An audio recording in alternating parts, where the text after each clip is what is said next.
Good morning students, class 11। आज हम लोग बात करेंगे प्रोसेस ऑफ अकाउंटिंग की। प्रोसेस ऑफ अकाउंटिंग में हमारे पास कुछ पॉइंट्स दिए हुए हैं। अभी हम लोगों ने बेसिक टर्म्स पढ़ रहे थे, उसमें कुछ गैप किया क्योंकि ये टॉपिक हमारा फर्स्ट चैप्टर से छूट गया था। तो इसको हम लोग आज कंप्लीट कर लेते हैं और इन सारे पॉइंट्स को एलोबरेट कर लेते हैं। ठीक कि अभी तक हम लोगों ने सारी चीज़ें पढ़ ली, objective, functions, characteristics, users of accounting, advantage, limitations, qualitative characteristics of accounting. अब हमारा लास्ट टॉपिक बचता है प्रोसेस ऑफ अकाउंटिंग की अकाउंटिंग कैसे वर्क करती है। ठीक, तो हम लोग इसी के साथ स्टार्ट करते हैं। हमारे पास कुछ पॉइंट्स दिए हुए हैं, वो पॉइंट्स हैं identification of transaction, preparation of voucher, recording in books of original entry, posting them to ledger, preparation of trial balance and preparation of financial statement। Financial statement में 3 पॉइंट दिए हुए, trading account, profit and loss account and balance sheet. हमारी accounting जो start होती है, हम लोग अभी तक बात करते हैं कहाँ से स्टार्ट होती है, identification of transaction in financial nature. हम कौन से ट्रांजेक्शन को आइडेंटिफाई करते हैं कि जो फाइनेंशियल नेचर के हों, और दूसरी बात कि वो मनी में मेजर किए जा सकते हो। हम केवल उन्हीं ट्रांजेक्शन्स को आइडेंटिफाई करने की कोशिश करते हैं जो बिजनेस के हों, इकोनॉमिक एक्टिविटी से रिलेटेड हो, फाइनेंशियल नेचर के हों और जिन्हें हम मनी में मेजर कर सकते हैं। जब हमने उन ट्रांजेक्शन्स को आइडेंटिफाई कर लिया, ठीक, तो हम क्या करेंगे, नेक्स्ट हमारी क्या होगी, प्रिपरेशन ऑफ वाउचर। उसके लिए हम एक वाउचर तैयार करेंगे। वाउचर एज ए प्रूफ होता है किसी भी रिकॉर्ड को आइडेंटिफाई करने के लिए। मीन्स अगर कोई भी ट्रांजेक्शन हमने किया है तो उसके पीछे एक वेरीफिएबल फैक्चुअल फैक्ट होना चाहिए कि ताकि हम जान सकें कि ये वास्तविक तौर पर ट्रांजेक्शन हुआ है या नहीं हुआ। कभी किसी केस में अगर कोई डिस्प्यूट हो जाता है तो हम उस वाउचर को एज ए प्रूफ भी रख सकते हैं। ठीक, नेक्स्ट हमारा आता है recording in books of original entry. जब हमने ये सारी चीज़ें कर ली कि बुक्स ऑफ वाउचर तैयार हो गए, ट्रांजेक्शन आइडेंटिफाई हो गए, तो नेक्स्ट स्टेप है हमारी कि उनको रिकॉर्ड करना। और रिकॉर्ड हम किस में करेंगे, ओरिजिनल बुक्स में। The books in which transactions are recorded for the first time from a voucher or a source document are called books of original entry।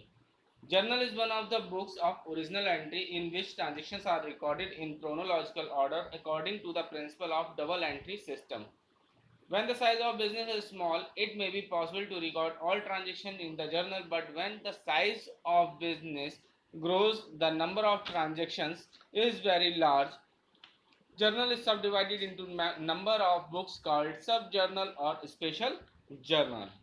क्या हुआ कि ओरिजिनल एंट्री की जब हमने बात की, जहाँ पे स्मॉल फर्म्स हैं वहाँ पे हम केवल जर्नल में तो एंट्री कर सकते हैं, लेकिन जहाँ पे लार्ज फर्म्स हैं, जहाँ पे डे टू डे बहुत सारे ट्रांजेक्शन्स होते हैं, वहाँ पे केवल एक जर्नल से काम नहीं चलेगा। हम क्या करेंगे, जर्नल को सब डिवाइडेड कर देंगे, जिनको हम क्या कहते हैं, स्पेशल बुक और सब जर्नल्स कहते हैं। जर्नल में जो भी ट्रांजेक्शन हम नोट करते हैं वो क्या होगा, डे टू डे एक्टिविटी के दौरान हुआ होगा, और उनको हम किस ऑर्डर में नोट करेंगे, क्रोनोलॉजिकल ऑर्डर में नोट करेंगे, डे बाई डे नोट करेंगे। और साथ में डे बाई डे नोट करने के साथ ही हम कौन सा मेथड यूज करेंगे, जो जर्नल में ट्रांजेक्शन लिखे जाते हैं वो किस बेस पे लिखे जाते हैं, डबल एंट्री सिस्टम पे। डबल एंट्री सिस्टम का मीन्स होता है हर ट्रांजेक्शन के दो इफेक्ट होते हैं। दो इफेक्ट कैसे होते हैं, जैसे हमने कोई गुड्स परचेज किया तो क्या होगा, हमारे पास गुड्स आएगा और हमारे पास से पैसा जाएगा। दो इफेक्ट दिखा रहा है ट्रांजेक्शन के। इन्हीं दोनों ट्रांजेक्शन्स को हम नोट करते हैं, इसी को कहते हैं डबल एंट्री सिस्टम। ठीक, और ये transaction debit and credit basis पे नोट किए जाते हैं। ठीक, उसके बाद आता है पोस्टिंग दैम टू लेजर। अब posting them to ledger means उनके नेचर के अकॉर्डिंग हम एक पर्टिकुलर अकाउंट ओपन करेंगे और उस नेचर के अकॉर्डिंग उनको हम ट्रांसफर कर देंगे। नेचर के अकॉर्डिंग मीन्स जैसे सेल से रिलेटेड ट्रांजेक्शन है, डे टू डे एक्टिविटी में बहुत सारे ट्रांजेक्शन हो रहे होते हैं, लेकिन क्या हम उनको एक साथ ट्रांसफर कर देते हैं, नहीं। उनके नेचर के अकॉर्डिंग हम उनको अलग अलग छाटेंगे। जैसे सेल से रिलेटेड ट्रांजेक्शन्स को अलग, परचेज से रिलेटेड ट्रांजेक्शन्स को अलग करेंगे, रेंट से रिलेटेड ट्रांजेक्शन्स को अलग अलग कर देंगे, डिस्काउंट के अलग, बेसिस के अलग, सैलरी के अलग, और डे बाई डे उनको एक पर्टिकुलर अकाउंट में नोट कर लेंगे उसी नाम से। ठीक, ये हमारा कहलाता है लेजर। अब इस लेजर के बाद बनाने के बाद हमारा क्या आएगा, preparation of trial balance. Trial balance हम बनाते हैं अपने अकाउंट्स की अर्थमेटिकल एक्यूरेसी को चेक करने के लिए। ठीक, इसमें क्या करते हैं कि हम डेबिट एंड क्रेडिट बेसिस पे जो लेजर अकाउंट के बैलेंस हैं उनको पोस्ट कर देते हैं, और लेजर अकाउंट ट्रायल बैलेंस के अकाउंट का बैलेंस हमारा हमेशा इक्वल आता है। यहाँ पे दो मेथड होते हैं, एक तो बैलेंस लेके और एक टोटल मेथड होता है, जिसमें हम लेजर अकाउंट के टोटल को ट्रांसफर करके ट्रायल बैलेंस बनाते हैं। ठीक, जब हमारा ट्रायल बैलेंस बन जाएगा उसके बाद लास्ट आता है हमारे पास preparation of financial statement. Preparation of financial statement में हम दो स्टेटमेंट मेनली बनाते हैं, trading and profit and loss account, दूसरा बनता है balance sheet. Trading and profit and loss account हमारा बताता है ग्रॉस प्रॉफिट और नेट प्रॉफिट, बैलेंस शीट हमारी बताती है financial position. Trading and profit के लिए हम कह सकते हैं कि हमारा नेट रिजल्ट देता है कि बिजनेस हमारा ग्रो कर रहा है, कितना प्रॉफिट हो रहा है, लास्ट ईयर कितना था, हम उससे कंपेयर भी कर सकते हैं। ठीक, ये तीनों अकाउंट बनाते हैं। ट्रेडिंग अकाउंट हमारा बताता है जीपी, जिसको हम कहते हैं ग्रॉस प्रॉफिट। क्या लिखते हैं? Gross profit. ओके, एनपी बताता है हमारा नेट रिजल्ट, नेट प्रॉफिट, और बैलेंस शीट हमें बताती है हमारी फाइनेंशियल पोजीशन। ओके, ये सारी चीजें हम लोग यहाँ से कैलकुलेट करना स्टार्ट कर देते हैं। एक बार फिर से सारे पॉइंट्स पे नजर डाल लेते हैं। पहला पॉइंट दिया हुआ आइडेंटिफिकेशन ऑफ ट्रांजेक्शन। इसमें हम क्या करेंगे कि जो भी इकोनॉमिक एक्टिविटी के दौरान ट्रांजेक्शन हो रहे हैं उनको आइडेंटिफाई करेंगे कि वो फाइनेंशियल नेचर के हैं या नहीं, उनको मॉनेटरी टर्म्स में मेजर करेंगे। उसके बाद जो ट्रांजेक्शन हुए हैं उनके लिए हम वाउचर प्रिपेयर करेंगे। वाउचर एज ए प्रूफ भी होता है, एज ए सोर्स डॉक्यूमेंट भी कहलाता है। कभी कोई डिस्प्यूट होने पर हम उसको एज ए प्रूफ भी रख सकते हैं। नेक्स्ट आता है recording in books of original entry.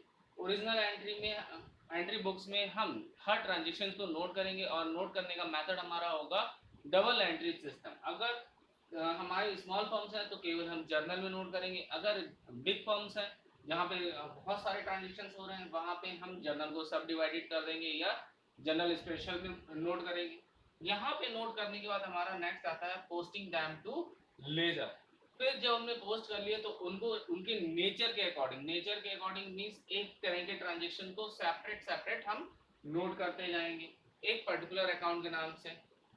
जैसे सेल से रिलेटेड ट्रांजेक्शंस है तो हम क्या करेंगे, सेल्स अकाउंट ओपन कर देंगे। परचेज से है तो परचेज अकाउंट ओपन कर देंगे। ठीक, और इनसे रिलेटेड ट्रांजेक्शंस हम इन्हीं में नोट करते जाएंगे। तो क्या होगा, लास्ट में हमें पता चल जाएगा कि हमारी टोटल सेल्स कितनी थी, टोटल परचेज कितनी थी। ठीक, ये हम एक वीक के लिए बना सकते हैं, एक मंथ के लिए बना सकते हैं, और उससे ज़्यादा के लिए भी बना सकते हैं। ठीक, उसके बाद आता है प्रिपरेशन ऑफ ट्रायल बैलेंस। जब हमारा लेजर तैयार हो गया है, लेजर करने के बाद हमने यहाँ पे टोटल सेल, टोटल परचेज निकाल लिए, बैलेंस निकाल लिए, तो हम इन बैलेंस से या इस टोटल से अपना ट्रायल बैलेंस बनाएंगे। ट्रायल बैलेंस हम बनाते हैं अपनी अर्थमेटिकल एक्यूरेसी को चेक करने के लिए, जहाँ पे दोनों में दो मेथड है इसके। एक तो बताया मैंने बैलेंस मेथड, और दूसरा बताया टोटल मेथड। बैलेंस मेथड और दूसरा कौन सा बताया, टोटल मेथड। हम दोनों मेथड में से कोई भी मेथड यूज करके अपना ट्रायल बैलेंस प्रिपेयर करेंगे।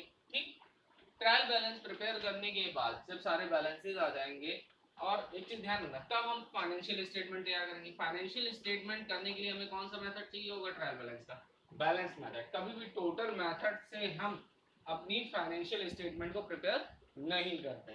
ठीक, फिर ट्रायल बैलेंस की अर्थमेटिकल एक्यूरेसी भी चेक हो गई। फिर हमने फाइनेंशियल स्टेटमेंट बनाया। फाइनेंशियल स्टेटमेंट में हमारा आ गया trading account, profit and loss account and balance sheet. ये दोनों अकाउंट हमारे कंबाइंड बनेंगे। ठीक, ये दोनों अकाउंट हमारे कंबाइंड बनेंगे। इसमें से हमें क्या होगा, ट्रेडिंग अकाउंट से ग्रॉस प्रॉफिट पता चलेगा, प्रॉफिट एंड लॉस से हमें नेट प्रॉफिट पता चलेगा, बैलेंस शीट से हमें फाइनेंशियल पोजीशन पता चलेगी। ये कहलाता है हमारा दोनों मिला के नेट रिजल्ट, कि एक्चुअल में फर्म में क्या क्या चीजें हुई हैं। ओके, इस तरह से आपका प्रोसेस ऑफ अकाउंटिंग कंप्लीट हो जाता है। Okay, thanks.